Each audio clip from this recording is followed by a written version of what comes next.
Assalamualaikum Ustaz. Baik, Assalamualaikum warahmatullahi wabarakatuh.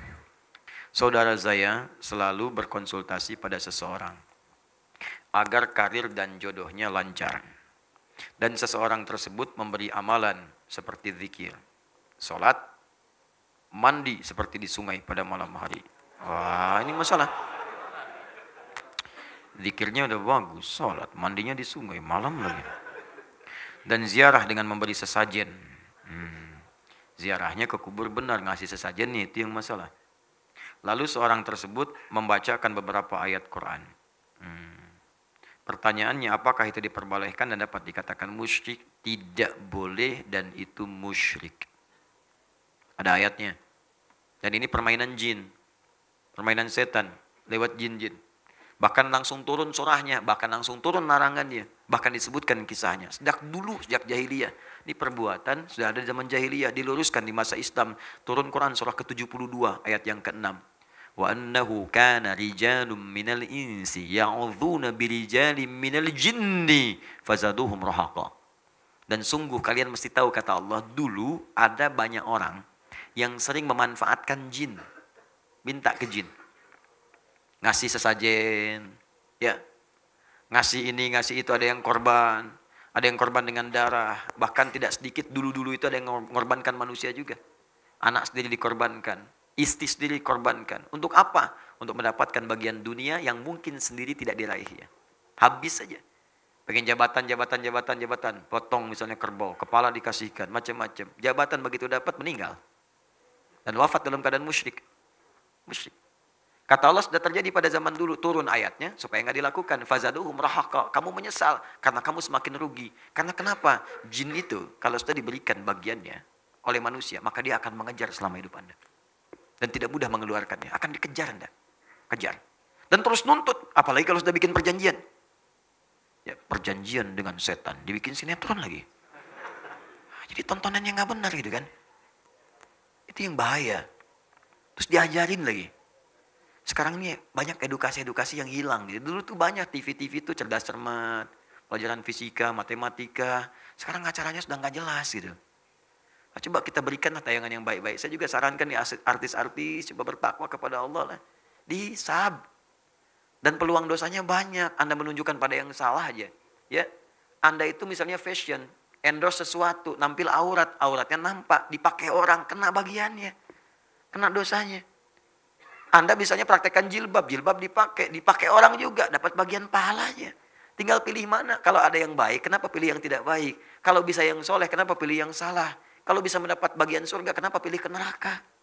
Terlalu panas, terlalu panas, terlalu panas. Janganlah. Ya, menjauh dari itu semua. Ya, kalau sudah berjanji dengan jin seperti ini akan dikejar itu. Dan fazaduhum rahaqa, penyesalannya dalam. Karena kalau sudah berjanji dengan jin, bukan cuma dia nanti yang sulit, keluarganya ikut susah. Bagaimana kalau dia berumah tangga? Bagaimana kalau dia punya anak? Ikutan susah. Bisa dikorbankan tuh. Lama-lama kemudian bisa wafat juga karena perbuatan jin. Ajalnya memang tiba. Tapi sebabnya apa? Sebab karena maksiat orang tuanya. Menjauh dari yang seperti ini bahaya. Bahaya. Allah sudah sampaikan amalan soleh. Bangun malam tahajud. Ada jaminan di situ untuk karir.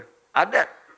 Quran surah 17 ayat 79 sampai 81. Wa minal laili fatahajjad bi. Sementara malam bangun untuk tahajud. Nafilatal lak. Memang itu sunnah. Tapi kalau bisa dikerjakan. Asa ayyab'athaka rabbuka maqaman mahmuda. Nanti Allah akan angkat Anda di tempat yang terbaik. Karir Anda. Kalau kerja, karir yang terbaik. Yang bagus. Wa qur rabbi adkhilni mudkhala sidqin. Kalau Anda bekerja dibimbing oleh Allah. Wa adkhilni mudkhala sidqin. Kalau nanti ada persoalan diberi jalan keluar. Gak usah nyogok. Gak usah korupsi. Dikasih sendiri oleh Allah. Enak hidupnya. Untuk jabatan tiba-tiba dipilih. Ini bagus di profesional. Tiba-tiba orang itu naik. Nggak ngasih apa-apa. Ya waj'alni min ladunka sultanan nasira. Kalau ada yang ganggu, ingin menyingkirkan, ingin menyungkurkan, langsung ditolong oleh Allah, dijaga hidupnya enak. Dan jadi saksi pakaiannya kenakan di hadapan Allah Subhanahu wa taala. Ya, birokrat misalnya, aparat segalanya pakai seragam. Itu seragam itu akan ditanya di hadapan Allah. Pakai yang baik-baik. Niatkan untuk ibadah, syahid wafat dengan izin Allah Subhanahu wa taala. Akan bersaksi di hadapan Allah semua. Kita juga sama. Saya juga sama. Makanya kita saling mendoakan. Ya, permohonan saya cuma dua. Minta ya Allah. Saya nggak minta apa-apa. Tolong minta doakan saja saya supaya diampuni dosa-dosa oleh Allah. Ya, dan wafatnya bisa syahid. Sedang ngajar. Itu kan. Wafat. Enak banget. Insya Allah. Ngajar. Meninggal. Enak.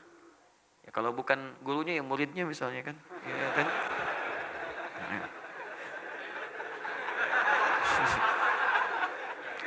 Ya, jadi yang seperti itu jangan ya, jangan. Hadratus Syekh Syekh Muhammad Hashim bin Asy'ari, pendiri Nahdlatul Ulama, Jamiah Nahdlatul Ulama 31 Januari 1926. Ya, ini karib sahabatnya Syekh Ahmad Dahlan, pendiri Jamiah Muhammadiyah 18 November 1912. Nah, jadi NU berdiri 14 tahun setelah Muhammadiyah berdiri. Ya, di kakak itu. Itu Syekh Hashim itu senang menulis.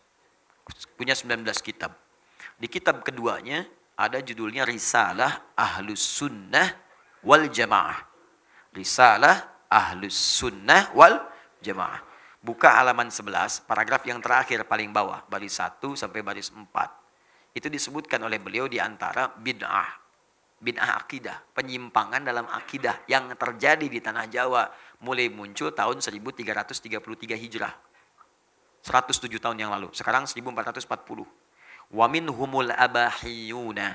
Dan di antara aliran menyimpang itu aliran abahiyun. Abahiyun.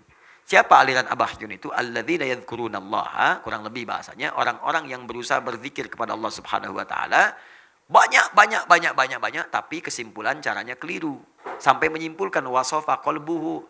Ya, kebanyakan banyak bukan karena zikirnya, karena niatnya yang salah, konslet kemudian akalnya.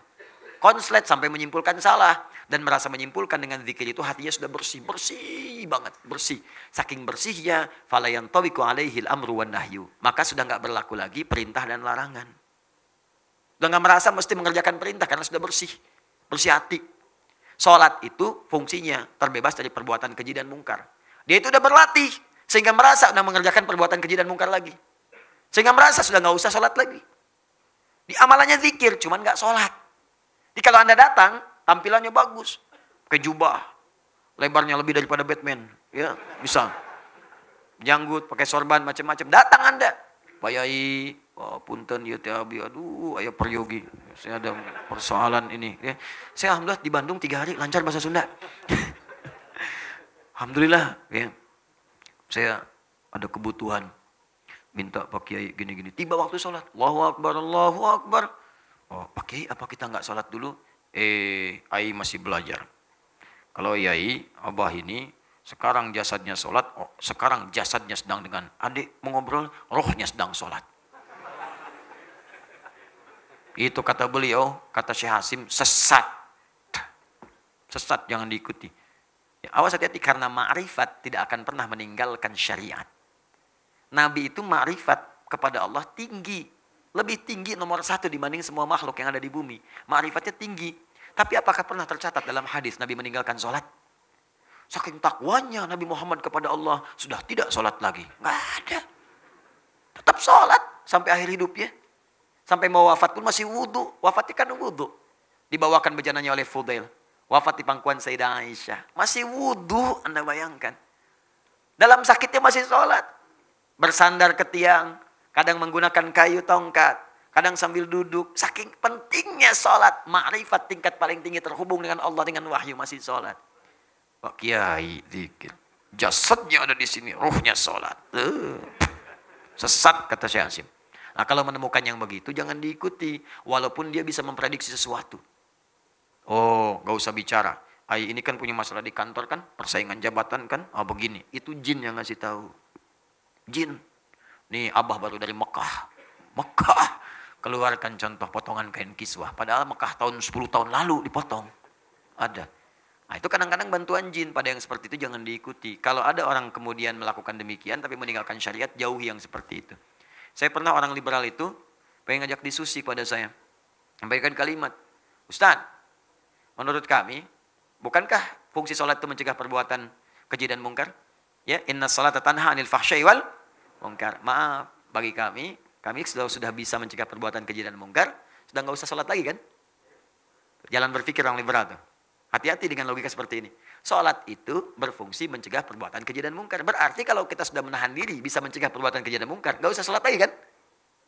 Apa jawaban saya saat itu? Saya katakan, Mas, begini ya, meninggalkan sholat itu perbuatan mungkar. Dah, kita tinggalin aja. Selesai. Diem aja orangnya. Ya, dan kita doakan, ya Allah berikan dia petunjuk, berikan dia hidayah. Selesai. Ini nggak usah pakai banyak dalil lah. Ya, Abu Jahal udah banyak. Jadi kalau sekarang ada Abu, misalnya sekarang, nggak usah dilihat lah. Nggak usah dilihat. Capek kita ngerespon begitu. Mending doakan, doakan, doakan, doakan. Ya Allah. Jelas ya? Ya. Ya, diskusi saya senang-senang saja, asal jelas silakan. Kalau nggak ada ujungnya nggak usah lah, saling mendoakan saja. Ya, kalau ada orang yang pengen dibenarkan, pengen menang, nggak usah capek-capek. Ya bilang aja, ya Anda benar, Anda benar. Dan kita doakan. Ada seorang yang sudah sepuh sekali, mau 80 tahun tapi masih segar bugar. Ditanya, ya Syekh apa rahasianya Anda? Sudah sepuh tapi masih segar bugar. Saya tuh kalau ketemu orang yang sok tahu, pengen dibenarkan, saya cuma bilang aja, Anda benar. Ya Anda benar, daripada lama katanya.